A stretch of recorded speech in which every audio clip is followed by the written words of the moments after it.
I was 22, I started seeing a guy who I met on a dating app for a while. His name was Hunter. We went on like 4 dates in the span of a little over a month. At first, things seemed alright. Our first date was a quick coffee date, less than an hour. More of a screening process to make sure he seemed normal.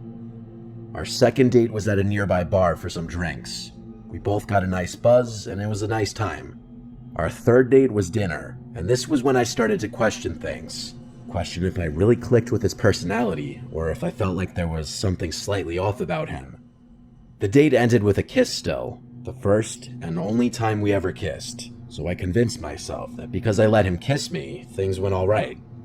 It wasn't until a couple weeks later that we went on our fourth and final date. We went out for drinks once again. However, this time, I went into it with a less excited mindset, and I was paying more attention to little quirks in his behavior that I realized were kind of unusual. It's hard to explain exactly what I mean, but some of his mannerisms just gave off antisocial and borderline creepy vibes. He started to drink way too much on this date as well, and he started getting really touchy-feely at the bar, trying to kiss multiple times. I'm not a fan of PDA, especially not when sitting at a bar with people next to me. I politely turned down his advances, and within a few minutes, I mentioned I was tired, heavily implying we should leave. He asked for the check, paid it, and then we grabbed our coats and left. As we were walking to our cars, he stopped me and very bluntly asked me if we could go home together. I said not tonight, I'm tired and have work tomorrow, which was a lie. He shockingly kept trying, saying he'd drive me to work tomorrow and such. I found it to be absurd whether he was drunk or not. I also wasn't a fan of him drunk driving home. I made the decision at that point that I wouldn't see him again. I went to my car in the parking lot across the street and started driving home slowly, just because I had a couple drinks in my system. I wasn't drunk, but I was still very cautious. I was also overly alert of my surroundings, looking around for cops, which perhaps is why I picked up on the fact that the same car was behind me still after I made at least 3 turns. And at a certain stoplight, I realized it looked like Hunter's car. I texted him, "Are you following me?" He texted back pretty quickly, saying, "Yes, I just want to make sure you get home okay." I called him, but he wouldn't pick up. This was so weird, and quite frankly creepy. I pulled over and texted him to stop following me, I'm fine. He stopped in the middle of the street for a second, I presumed to read my texts, and then he drove off past me. He didn't text back, not until I got home and was in bed. He said as follows, "I hope I didn't weird you out tonight. Sorry I got so drunk. Next time we should do something a little more low-key, like dinner at my place or something." I didn't answer. So the next morning, he followed up with, "Oh no, is the vibe dead?" I still decided to wait a bit to respond. Not even 2 hours later, he sends me a question mark. So I decided to reply now before it got worse.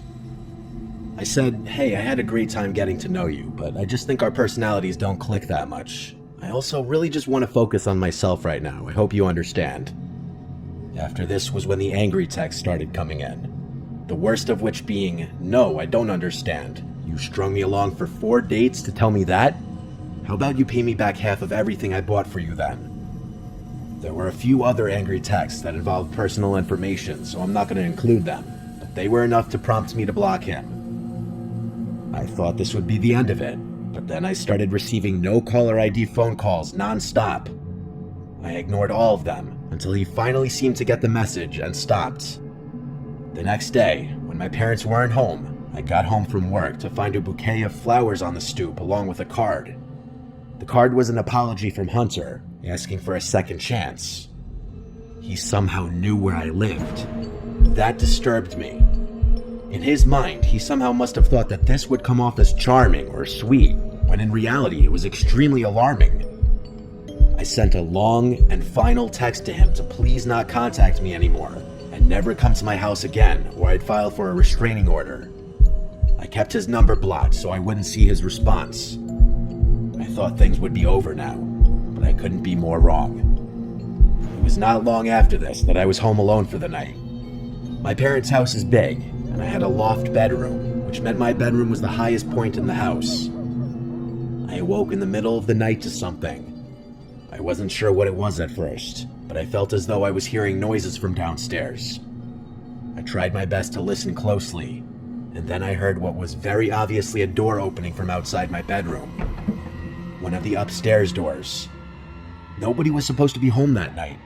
Even in my haze from freshly waking up, I still immediately thought intruder. I crawled out of my bed onto the floor and shimmied under the bed. Before calling 911, I texted everyone in my family asking who was home. I heard some distant noises from somewhere in the home, one of the other bedrooms. And then my bedroom door opened, and footsteps came up the carpeted stairs. After they reached the top step, there was silence.